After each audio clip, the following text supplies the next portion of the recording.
আপনারা দেখছেন স্টিং নিউজে আপনাদের স্বাগত। আপনাদের সঙ্গে আমি হালিম। আজকে আমাদের অনুষ্ঠানের অতিথি পশ্চিমবঙ্গ সরকারের শিশু কিশোর একাডেমির এক্সিকিউটিভ বডির অন্যতম সদস্য ডক্টর পার্থজিৎ গঙ্গোপাধ্যায়। বর্তমান বঙ্গ সাহিত্যের স্বনামধন্য, খ্যাতিমান ও সুপরিচিত শিশু সাহিত্যিক এবং গবেষক তিনি। অবনীন্দ্রনাথ ঠাকুরকে নিয়ে গবেষণা করে তিনি পিএইচডি করেছেন। বাংলা ছড়ার বিবর্তন নিয়ে ডিলিট করেছেন তিনি। তার প্রকাশিত বইয়ের সংখ্যা 200-রও বেশি। তার কাজই বলে দেয় বর্তমান বাংলা সাহিত্যের কত বহুমূল্য সম্পদ তিনি। পার্থজিৎ বাবু, স্টিং নিউজে আপনাকে স্বাগত জানাচ্ছি। আপনাকে ধন্যবাদ। আপনি আমাকে আমন্ত্রণ জানিয়েছেন, সে কারণে কৃতজ্ঞতা প্রকাশ করি। পার্থজিৎ বাবু, বর্তমান বঙ্গ সাহিত্যের খ্যাতিমান শিশু সাহিত্যিক আপনি। পাশাপাশি বিভিন্ন বিষয়ে আপনি গবেষণা করেছেন। আমার প্রশ্ন হলো যে আপনার এই লেখালেখির বিষয়ে আগ্রহ কবে থেকে জন্মালো? হ্যাঁ হালিম ভাই, আসলে লেখাটা বোধহয় ভেতরে ছিল। খুব ছোটবেলাতেই ছন্দ মেলাতে ইচ্ছে করত। খেলার ছলে ছন্দ মেলাতাম। তারপর ছড়া লেখার চেষ্টা। পড়াশোনা করতে গিয়ে স্কুল পেরিয়ে যখন কলেজে, আমাদের এই সমৃদ্ধ বাংলা সাহিত্য, এই ঐশ্বর্যময় বাংলা সাহিত্য আমাকে খুব আলোড়িত করে। আমাদের কত সম্পদ, কিন্তু সব সম্পদের কথা সেভাবে আমরা জানি না। অনেক কিছুই হারাতে বসেছে। তখন আমার মনে হয় যে অনেক পুরনো সম্পদ যদি পুনরুদ্ধার করা যায়, নতুন করে উপযুক্ত সম্পাদনায় ছেপে আজকের পাঠককে হারানো পুরনো ঐতিহ্যর মুখোমুখি যদি দাঁড় করিয়ে দেওয়া যায়, নাহলে বাংলা সাহিত্য উপকৃত হয়। যা হারাতে বসেছিল তা নতুন করে আলোকিত হয়। আর ঠাকুরবাড়ি নিয়ে আমার প্রশ্নটা হচ্ছে, আপনার লেখার প্রতি আগ্রহটা কবে থেকে জন্মালো? মানে সেই ছোটবেলাটা আসলে ঠিক কোন বয়সটা? তখন স্কুলে পড়ি, হ্যাঁ, হয়তো 7-8-এ পড়ি।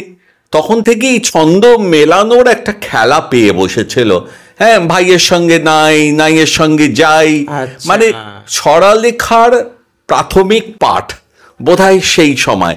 পরে বড় হয়ে কলেজে পড়তে গিয়ে, বাংলা ভাষা নিয়ে অনার্স পড়তে গিয়ে মনে হয়েছিল যে এত আমাদের সম্পদ, এগুলো যদি একটু খুঁজে পেতে আলোকিত করা যায়, নতুন কোনো বার্তা পৌঁছানো যায় পাঠকের কাছে, তাহলে ভালো হয়।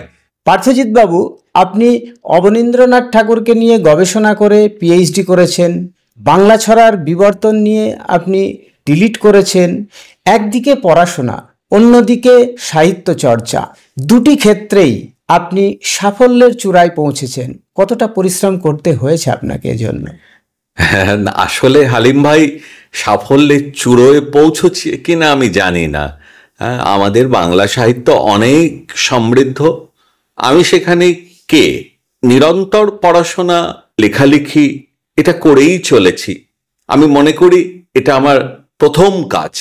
নিজে লিখে আনন্দ পাই, আর লেখার মধ্য দিয়ে ছোটদের লেখাতেও জীবনের কথা, মানুষের কথা, মানুষের বেঁচে বর্তে থাকা, গাছপালা, প্রকৃতি, সেই প্রকৃতির প্রতি ছোটদের ভালোবাসা জাগানোর চেষ্টা, এসব করেই চলেছি। তার পাশাপাশি বাংলা সাহিত্য নিয়ে গবেষণা, হারানো সম্পদ পুনরুদ্ধার, এগুলো করে যেতে হবে। সাফল্য কি পেয়েছি আমি জানি না, আমার পাঠক জানে, যারা আমাকে লক্ষ্য করছেন তারা হয়তো জানেন। না, আপনার 200-রও বেশি বই। হ্যাঁ, আসলে বইগুলো বিক্রি হয়, প্রকাশকরা ছাপেন। আমার সুনির্দিষ্ট একজন প্রকাশক বই ছাপেন না। বই পাড়ার যারা পশ্চিমবঙ্গে এমন কোনো নামি দামি প্রকাশক সংস্থা নেই যে আপনার বই নেই। হ্যাঁ, একেবারেই তাই। বইগুলো নিশ্চয়ই বিক্রি হয়, কারণ একটা বই তৈরি করতে হয়তো 50,000 টাকা খরচা হয় বা 1 লাখ টাকা খরচা হয়। তারা তো আমার মুখের দিকে তাকিয়ে বইগুলো ছাপেন না। বিক্রি হয়, সংস্করণ হয়, আসলে পাঠক আমার সঙ্গে আছে, তথাকথিত কোনো বাজারি প্রতিষ্ঠান আমার সঙ্গে নেই, পাঠক আছে। পাঠকের সঙ্গে আমি পথ হাঁটছি, আমাকে আরো অনেক দূর যেতে হবে, আমি নিজের কাছে নিজে প্রতিজ্ঞাবদ্ধ। মানে সেই রবার্ট ফার্স্টের সেই কবিতার মতো, I have Miles to go before I sleep. একদম একদম। পার্থজিৎ বাবু, শিশু সাহিত্যের হারানো সম্পদ উদ্ধার করেছেন আপনি, শিশু সাহিত্যের ইতিহাস রচনা করেছেন। যতদূর আমি জানি সেই গ্রন্থটির নাম শিশু সাহিত্যের সোনালী অধ্যায়। একদম তাই। এই গ্রন্থটি সম্পর্কে কিছু বলুন। হ্যাঁ, আসলে এটা আমাদের বাংলা শিশু সাহিত্য, যে কথা বারবার বলছিলাম যে খুব সমৃদ্ধ, এখানে পরতে পরতে অনেক ঐশ্বর্য ছড়ানো রয়েছে, তারই বিবরণ, খানিক মূল্যায়ন। আসলে ভালো করে শিশু সাহিত্যের ইতিহাস তো তেমন লেখা হয়নি। খগেন্দ্রনাথ মিত্র, যিনি ভম্বল সর্দার লিখেছিলেন, তিনি একটি অসাধারণ বই লিখেছিলেন, আকর গ্রন্থ, শতাব্দীর শিশু সাহিত্য। আর নারায়ণ গঙ্গোপাধ্যায়ের পত্নী আশা দেবী এই বিষয়ে গবেষণা করেছিলেন, গবেষণাপত্রটি ছাপা হয়। এর বাইরে তেমন বই লেখা হয়নি। এটা খুব দুঃখের ব্যাপার। আমাদের যে সাহিত্যের ইতিহাসগুলো, মানে সে সুকুমার সেনের লেখা হোক বা অসিত বন্দ্যোপাধ্যায়ের লেখা হোক, সেখানে সেভাবে উপেন্দ্র কিশোরের কথা নেই, সেখানে সুকুমার রায়ের কথা নেই। কেন নেই? আমি চেষ্টা করেছি আমাদের এইসব বড় বড় রথী মহারথী শিশু সাহিত্যিকদের লেখার বিচার, বিশ্লেষণ, মূল্যায়ন করতে এবং শিশু সাহিত্যের বিবর্তন, শিশু সাহিত্যের ধারাবাহিকতা, এটা তুলে ধরতে, মেলে ধরতে। হয়তো পারিনি, কিন্তু চেষ্টাটা করেছি হালিম ভাই। অবনীন্দ্রনাথের না ছাপা পাণ্ডুলিপি, স্বপ্নের মোড়কের আবিষ্কারক আপনি। কিভাবে সেই না ছাপা পাণ্ডুলিপি আবিষ্কার করলেন, পিছনের গল্পটা জানতে চাই। হ্যাঁ, ঠিকই বলেছেন হালিম ভাই, ওই পাণ্ডুলিপিটা আমি খুঁজে পেয়েছিলাম। আসলে এই রকম হারানো অনেক কিছুই বা ছাপা হয়নি খুঁজে পেয়েছি। ওই পরিবারেই তো গগন ঠাকুর। গগন ঠাকুরের যে ভোদর বাহাদুর আমরা বাজারে দেখি, তো মৃত্যুর অনেক পরে ছাপা হয়েছিল। এখন কপিরাইট উঠে গেছে, অধিকাংশ প্রকাশক সে বই ছেপেছেন। আসলে ভোদর বাহাদুর নামে তিনি কোনো বই লেখেননি। তিনি যেটা লিখেছিলেন সেটা দাদা ভাইয়ের দেয়ালা, এবং সেটা সম্পাদিত রূপ যেটা আমরা পাই ভোদর বাহাদুর। কে সম্পাদনা করেছিলেন, কে অদল বদল করেছিলেন, কিচ্ছু তথ্য নেই। এখন এর যে মূল পাঠ, আদি পাঠ দাদা ভাইয়ের দেয়ালা, সেটাও আমি খুঁজে পেয়েছি, দেশের বই। আর আপনি বলছিলেন অবন ঠাকুরের কথা। আসলে অবন ঠাকুর তো আমার গবেষণার বিষয় ছিল। অবন ঠাকুরের নাতি, মানে মেয়ে করুণা, করুণার ছেলে মোহনলাল গঙ্গোপাধ্যায়। এই করুণা অকালে কলেরায় মারা গিয়েছিলেন। অবন ঠাকুর তার দুই নাতি মোহনলাল আর শোভনলালকে সামলাতেন, নিজের হাতে বড় করেছেন। এই মোহনলালের একটি অসাধারণ বই আছে, মোহনলাল গঙ্গোপাধ্যায়। ওদের বাবা হচ্ছে মণিলাল গঙ্গোপাধ্যায়, যার সঙ্গে করুণার বিবাহ হয়। মণিলালও খুব নামী লেখক ছিলেন, তিনিও অল্প বয়সে মারা গিয়েছিলেন। এই মোহনলালের বইতে আছে স্বপ্নের মোড়কের কথা। আমি যখন ছেলেবেলায় গবেষণা করি অবন ঠাকুরকে দিয়ে, মানে আমি এমএ পাশ করেই পিএইচডিতে নাম লিখিয়েছিলাম, প্রায় ছেলেবেলা তখন এই স্বপ্নের মোড়কের কথা দক্ষিণের বারান্দা বইতে পড়ি, এবং পড়ে চমকিত হয়েছিলাম। ব্যাপারটা এই যে ঠাকুরবাড়ির ছোটরা তখন, মোহনলাল, শোভনলাল, এরা সবাই ছোট। এমনকি ঠাকুরবাড়িতে এক নেপালি কাজের ছেলে ছিল, কাজের লোক, সেও এসে তাদের দাদামশায়ের কাছে জানতে চাইতো, দাদামশাই মানে অবনীন্দ্রনাথ, জানতে চাইতো যে কি করে গল্প লিখতে হয়, গল্প লেখার কৌশল কি। অবন ঠাকুর বলতেন, তোরা স্বপ্ন দেখিস না, স্বপ্নগুলো লিখে ফেললেই গল্প হয়ে যায়। ঠিক হয়, যে প্রতিদিন সকালবেলা এই ছোটরা, ঠাকুরবাড়ির ছোটরা, ছেলে মেয়ে সবাই এসে অবন ঠাকুরের কাছে বসবে, অবন ঠাকুর তাদের কাগজ দেবে, আগের রাতে যে স্বপ্ন তারা দেখেছে সেই স্বপ্ন লিখে ফেলবে।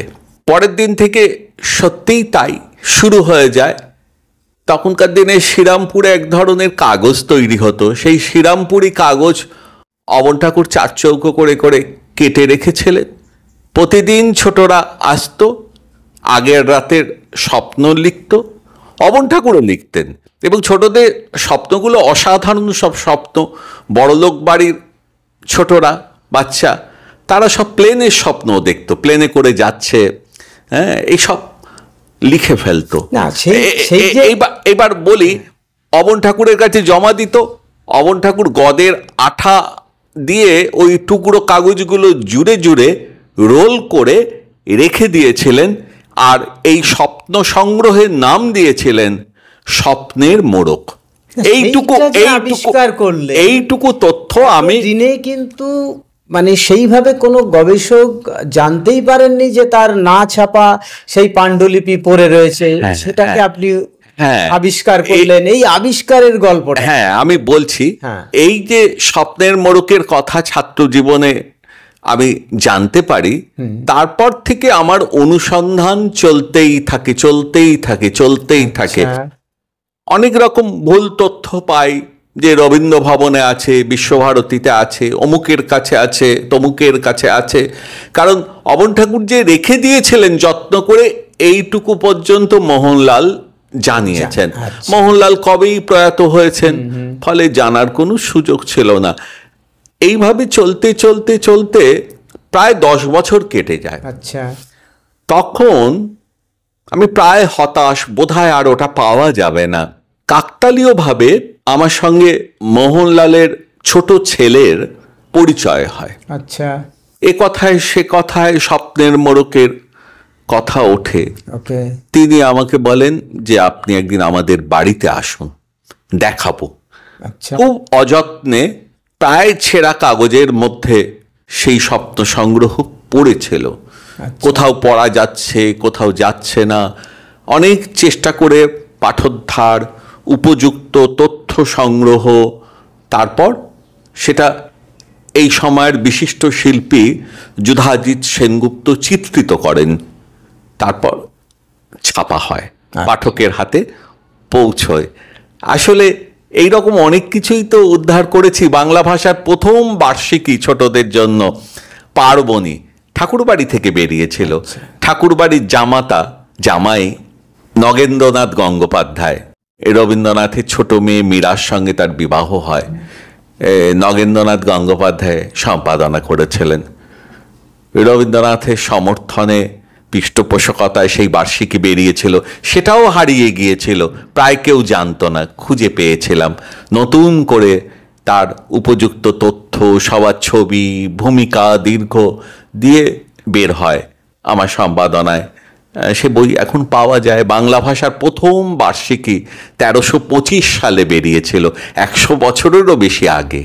এই রকম আর কি, খোঁজাখুঁজি চলছে আমার, আপনাদের শুভেচ্ছায় চলবে। এখনো কি এই বিভিন্ন না ছাপা পাণ্ডুলিপি, বিভিন্ন অজানা বিষয়, এগুলোর কি মানে ভবিষ্যতেও আপনার ইচ্ছে আছে এইসব বিষয়ে গবেষণা করার, আর সমৃদ্ধ করা, সেই সমস্ত অজানা তথ্য তুলে ধরা? এই যে এখন দেশ জুড়ে বন্দে মাতরম নিয়ে কথা চালাচালি চলছে, স্মরণ অনুষ্ঠান হচ্ছে। আমাদের বাংলা ভাষার খুব বড় ছোটদের লেখক, যার লেখা পড়তে পড়তে আমরা বড় হয়েছি, বর্ণ চিনেছি। অয় অজগর আসছে তেরে, আয় আমটি খাবো পেরে, ইঁদুরছানা ভয়ে মরে, যোগীন্দ্রনাথ সরকার, হাসি খুশি। তিনি বন্দে মাতরম নামে একটি গ্রন্থ সম্পাদনা করেছিলেন।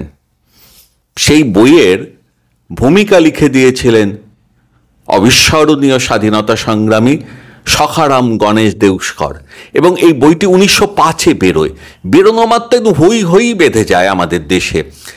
1 মাসে 3টি সংস্করণ হয়েছিল। সরকার বইটিকে বাতিল বলে ঘোষণা করে, তারপরে সে বই হারিয়েই যায়। সে বইটি 8-10 বছর আগে আমি খুঁজে পাই নতুন করে সে বই বন্দে মাতরম যোগীন্দ্রনাথ সরকারের সংকলিত, সেটা আসলে আমাদের দেশের বাংলাভাষী সমস্ত গীতিকার এবং কবিদের স্বদেশ চেতনার গান ও কবিতার সংগ্রহ। এটা নিয়ে মনে হয় আমাদের অন্য আর একটা অনুষ্ঠান হতেই পারে। নিশ্চয়ই নিশ্চয়ই। আমরা এবার পরবর্তী প্রশ্নে চলে যাচ্ছি। একদম। পার্থজিৎ বাবু, বাংলা শিশু সাহিত্য রচনার ইতিহাসে মদনমোহন তর্কলঙ্কার একজন অবিস্মরণীয় ব্যক্তিত্ব। নদিয়া জেলার মানুষ হিসেবে আমরা গর্ববোধ করি।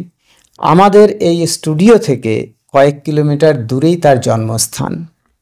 আমি এই যে স্টুডিওতে বসে আছি, এখন আমার প্রশ্ন হলো, মদনমোহন পরবর্তী যুগে আজ পর্যন্ত নদিয়া জেলার শিশু সাহিত্য কতটা সমৃদ্ধ হয়েছে? যেহেতু এখানেই কিন্তু শিশু সাহিত্যিকের জন্ম মদনমোহন তর্কলঙ্কারের, এ বিষয়ে নদিয়া জেলার কোনো কবি বা শিশু সাহিত্যিকের নাম আপনি উল্লেখ করতে চাইবেন, বা কোনো গল্পকারের নাম যারা শিশুদের নিয়ে কাজ করছে, লিখছে? আসলে এ মাটি বড় অহংকারের মাটি। মদনমোহন, কীর্তিবাস, দ্বিজেন্দ্রলাল রায়, আরও তো অনেকেই। আমি গত বছর আপনাদের জেলায় বেথুয়াডহরি বইমেলা উদ্বোধন করতে এসেছিলাম। একটি শর্তে, আমাকে ওই ভিটে মাটি দেখাতে হবে মদনমোহনের। আমি প্রণাম করতে গিয়েছিলাম। বিদ্যাসাগর তখন এসে পড়েছেন বর্ণপরিচয় হাতে নিয়ে। বর্ণপরিচয় ক্রমশ জনপ্রিয় হয়ে উঠছে। 55-তে বেরোয়, 1855। রবীন্দ্রনাথের 61-তে জন্ম। রবীন্দ্রনাথের বর্ণপরিচয় হচ্ছে আরো হয়তো 4 বছর পরে, 5 বছর পরে। তিনি বর্ণপরিচয় পড়তেই পারতেন বিদ্যাসাগরের, পড়েননি। ঠাকুরবাড়ির ক্যাশ বহিতে প্রমাণ আছে। প্রশান্ত কুমার পাল রবীন্দ্র জীবনীকার, তিনি সমস্ত প্রমাণ দিয়ে দেখিয়েছেন যে রবি ঠাকুর আপনাদের জেলার কবির লেখা শিশু শিক্ষা পড়তে পড়তে বাংলা অক্ষর চিনেছিলেন। এর থেকে আনন্দের আর কি হতে পারে? পরবর্তী যুগে আপনি সেই ধারাটিকে সামনে রেখে আজকের কথা জানতে চাইছেন। সুখের কথা, আনন্দের কথা। নদিয়ার বহু মানুষ শিল্পের সঙ্গে, সাহিত্যের সঙ্গে, সংস্কৃতির সঙ্গে যুক্ত। ছোটদের জন্য অনেকে ভালো লিখছেন। যেমন এ জেলার প্রবীণ শিশু সাহিত্যিক শ্যামাপ্রসাদ ঘোষ, তিনি ভালো লেখেন। তিতলি নামে একটি পত্রিকা সম্পাদনা করেন। তরুণ লেখকদের মধ্যে নীলাদ্রি আছে, নীলাদ্রি শেখর সরকার। ও অনেক রকম কাজের সঙ্গে যুক্ত থাকে, কিন্তু ছোটদের জন্য লেখে এবং ভালো লেখে। এই অদূরেই থাকে আপনাদের স্টুডিও থেকে কনক ঠাকুর ছড়া ভালো লেখে। এই জেলা থেকেই, সম্ভবত এই আশপাশ থেকেই একটি পত্রিকা সুভাষ মুখোপাধ্যায় নামে একজন বের করতেন। তিনি আমার ওপর একটা সংখ্যা করেছিলেন, ছোটদের নিয়ে ভাবনা চিন্তা করছেন। কৃষ্ণনগরেরও কেউ ছোটদের জন্য লিখছেন, ভাবছেন। রানাঘাটে আছে, পত্রিকা বেরোচ্ছে। ফলে নদিয়ার মাটি শুকিয়ে যায়নি, এখনো ফসল ফলছে, শিশু সাহিত্যের ফসল। অনেকেই ছোটদের নিয়ে ভাবছেন, ভালো লিখছেন। মদনমোহন যে আলোকবর্তিকা জ্বেলেছিলেন, সেই আলো জ্বলছে, সেই আলো জ্বলবে, কি বলেন? তাই না? আলো জ্বলতেই থাকবে। শিশু সাহিত্যের কথা বলতে গেলেই আমাদের মাথায় আসে রায় পরিবারের কথা। উপেন্দ্র কিশোর রায় চৌধুরী, সুকুমার রায়, সত্যজিৎ রায়, এছাড়া লীলা মজুমদার, বিভূতিভূষণ বন্দ্যোপাধ্যায়, সেই শিশু সাহিত্য আর বর্তমান শিশু সাহিত্যের প্রভেদটা কোথায়? আসলে আমাদের শিশু সাহিত্য খুব সমৃদ্ধ। আপনি যাদের নাম বললেন তারা নমস্য। পৃথিবীর ইতিহাসে এমন দৃষ্টান্ত নেই শিশু সাহিত্যের ইতিহাসে যে একটা গোটা পরিবার শিশু সাহিত্য নিয়ে ভাবছে। মশুয়ার রায়চৌধুরী পরিবার, ময়মনসিংহের রায়চৌধুরী পরিবার, উপেন্দ্র কিশোর সেই পরিবারের আদি পুরুষ। তিনি সবাইকে শিশু সাহিত্য রচনায় প্ররোচিত করেছিলেন, তার ছেলে মেয়েরা, তার ভাইয়েরা সবাই, এবং সেই ধারা আজও বহমান। সন্দেশ এখনো বেরোয়, সত্যজিৎ পুত্র সন্দীপ রায় সম্পাদনা করেন। আমাদের এই ঐতিহ্যময় শিশু সাহিত্য, তার সামনে দাঁড়িয়ে প্রশ্ন জাগতেই পারে, আমরা কি পারছি? ঠিক, আমার প্রশ্নটা কিন্তু ওখানেই ছিল। হ্যাঁ, আসলে সেই সময় শিশু সাহিত্য আমরা বিভূতিভূষণের একটা গল্প পড়েছি, তাল নবমীর গল্প, চাঁদের পাহাড়। হ্যাঁ, সেই সব। আমি তো এখনো স্বপ্ন দেখি যে আমি আফ্রিকায় পৌঁছবো। সেই ছোটবেলা থেকে এই স্বপ্ন দেখছি যে আমি শঙ্করের মতো একদিন আফ্রিকায় যাব। আমাদের ছোটদের সাহিত্য তো খুব সমৃদ্ধ, আমরা কি পারছি? এটা তো প্রশ্নই। আমরা যারা লিখছি, আমরা বোধহয় ভেবে দেখছি না যে কেন লিখছি। হাবিজাবি লিখলেই যে ছোটদের হয়ে ওঠে তা নয়। ছোটদের মনের কাছাকাছি কি পৌঁছতে পারছি? ঠিক। আজকে এই প্রযুক্তি নির্ভর সময়ে ছোটরাও বদলে গেছে, তাদের ভাবনাগুলো কি আমরা ছুঁতে পারছি? এ প্রশ্ন তো আমারও। আর ছোটদের পাতে না সব কিছু দেওয়া যায় না। ঠিক। আমাদের অনেক বড়দের লেখক বড় কাগজের পৃষ্ঠপোষকতায় অনেক সময় যা লেখেন সেগুলো ছোটদের তেমনভাবে স্পর্শ করে না, আর ছোটদের বৃহত্তর বার্তা দেয় না।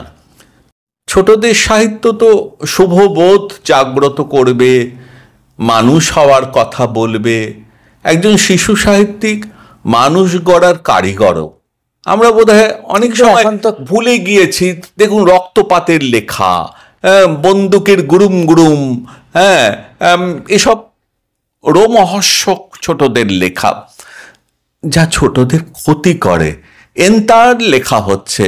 কিন্তু দেখবেন সুনীল গঙ্গোপাধ্যায়ের যে কাকাবাবু, তিনিও বড়দের লেখক, কিন্তু ছোটদের জন্য যখন লিখছেন তিনি তার দায়বদ্ধতা নিয়ে সজাগ। তিনি অ্যাডভেঞ্চার লিখছেন, কিন্তু সেখানে গোলাগুলি নেই, বরং একটা মানুষ যার অসহায় হয়ে থাকার কথা ছিল সে ছুটছে, অপরাধীদের শনাক্ত করছে। সঙ্গে কি একটা বাচ্চাটাকে গুরুত্ব দেওয়া হচ্ছে। আমাদের ব্যোমকেশ যদিও বড়দের লেখা, সেখানে কি গোলাগুলি আছে? রক্ত আছে? লাশ পড়ে যাচ্ছে বন্দুকের মুখে দাঁড়িয়ে আছে? নেই। ফেলুদার মধ্যে আছে? নেই। ফেলুদা তো একদম একটা বাঙালি চরিত্র, তার পোশাক আশাকে খাঁটি বাঙালি আনা। সত্যজিৎ বাবু, আমার একটা প্রশ্ন হচ্ছে, বর্তমান সময়ে যে শিক্ষা ব্যবস্থা, বেশিরভাগ সব ইংরেজি মাধ্যম স্কুলে শিশুরা পড়ছে। আপনি গ্রামে গঞ্জেও দেখবেন যে এখন শিশুরা কিন্তু ইংলিশ মিডিয়ামে পড়াশোনা করছে। ফলে বাংলা যে সাহিত্য রচনা হচ্ছে সেইভাবে কি শিশুরা পড়ছে? হ্যাঁ, এটা একটা খুব সময়োপযোগী প্রশ্ন। আপনি ঠিকই বলছেন, এ প্রশ্নের যুক্তি আছে। তারপরও আমি বলি, সবটা অন্ধকার নয়।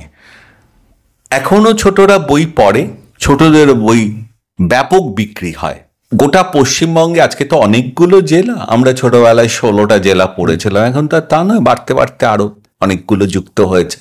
প্রতিটা জেলায় সরকারি বই মেলা হয়।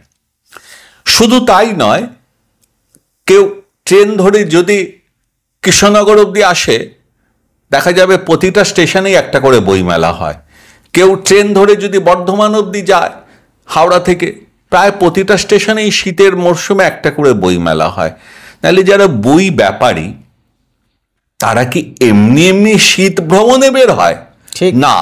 দারুণ প্রশ্ন। হ্যাঁ, তাদের এই যে এত টাকা বিনিয়োগ, টাকা তো ফেরত আসে, বই বিক্রি হয়, বিক্রি না হলে তারা তারা ছাপবে কেন? তারা তো ব্যবসা করছে। আর তাছাড়া তারা বেথুয়াটা বইমেলায় আসবে কেন বলুন তো? তারা কৃষ্ণনগর বইমেলায় আসবে কেন? এখানে তো কোনো সম্পর্ক। আপনি যে কথাটা বললেন বই বিক্রি হয়, সবটা অন্ধকার নয়।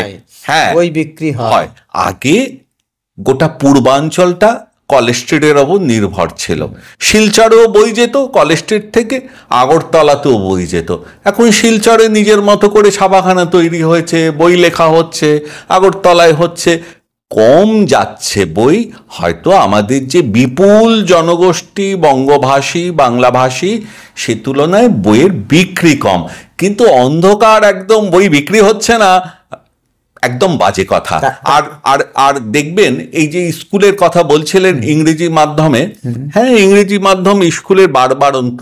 আমি আমার নিজের সন্তানকে বাংলা মাধ্যম স্কুলে পড়িয়েছি। আমার মনে হয় বাংলা মাধ্যম স্কুলে পড়েও বহু দূর যাওয়া যায়। হ্যাঁ, আর দেখবেন গ্রামে গঞ্জে মফস্বলে, শহরে কিন্তু ছাত্র নেই স্কুলে। এখনো আপনাদের অঞ্চলেও এমন স্কুল আছে যেখানে 1000-এর ওপর ছাত্র। তবে সব স্কুল লাটে উঠে গেছে, কেউ বাংলা পড়ছে না, বাংলা বই বিক্রি হচ্ছে না। আমি বিশ্বাস করি না, কম হচ্ছে, কিন্তু সবটা অন্ধকার নয়, আলো আছে। পার্থজিৎ বাবু, সব শেষে আপনার কাছ থেকে একটি ছড়া শুনতে চাই, যেটি আপনারই লেখা, আমাদের দর্শকদের জন্য প্লিজ।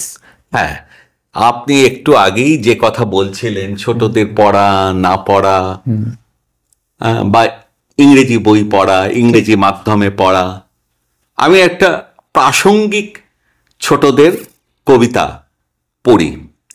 পটার কেন, ওই হ্যারি পটার।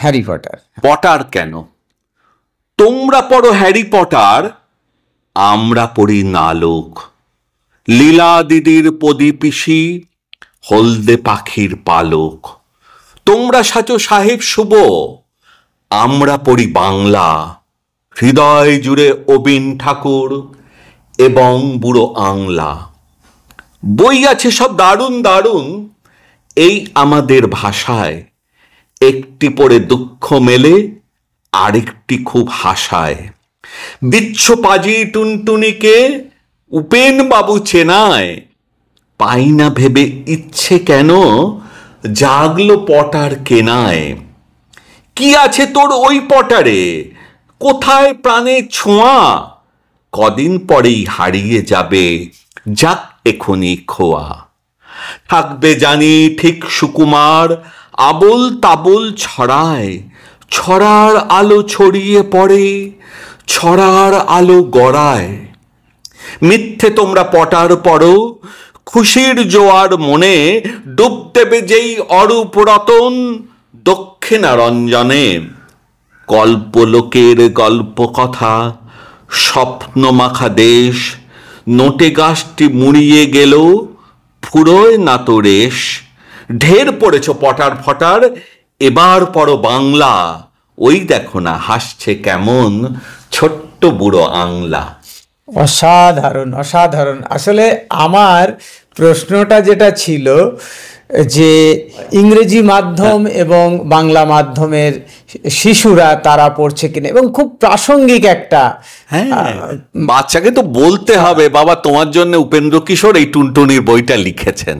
হ্যাঁ, সে পড়লে মুগ্ধ হবে, মোহিত হবে। আর আমি বিশ্বাস করি, আপনিও বিশ্বাস করেন, মাতৃভাষা না জানলে। সেটা মাইকেল মধুসূদন তো লিখেই গিয়েছিলেন যে হে বঙ্গ ভান্ডারে তব বিবিধ রতন, তা সবে অবোধ আমি অবহেলা করি।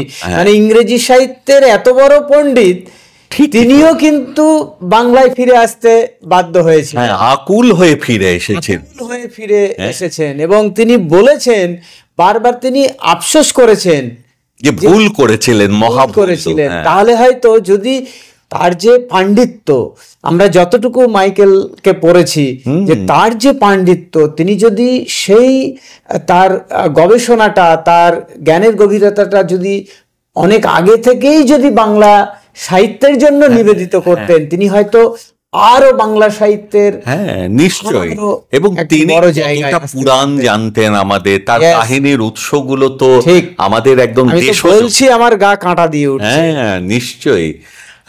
আসলে আমাদের না বড়দের দায়িত্ব আছে, ছোটদের হাতে ভালো ভালো বইগুলো পৌঁছে দিতে হবে, ওদের পড়াতে না, হবে, এই ওদের প্রশ্নটা তাহলে তো আপনার মানে এই কথার রেস ধরেই যদি বলতে পারি যে আমরা যারা অভিভাবক আছি তারা কি সত্যি একটা বিভূতিভূষণের বই, লীলা মজুমদারের বই বা সুকুমার রায়ের বই এনে আমার তাই তো, শিশুদের লীলা মজুমদারের- আমার শিশুদের আমরা হাতে দিই কখনো? এটা তো তাহলে প্রশ্ন। দায়িত্ব আমাদেরও।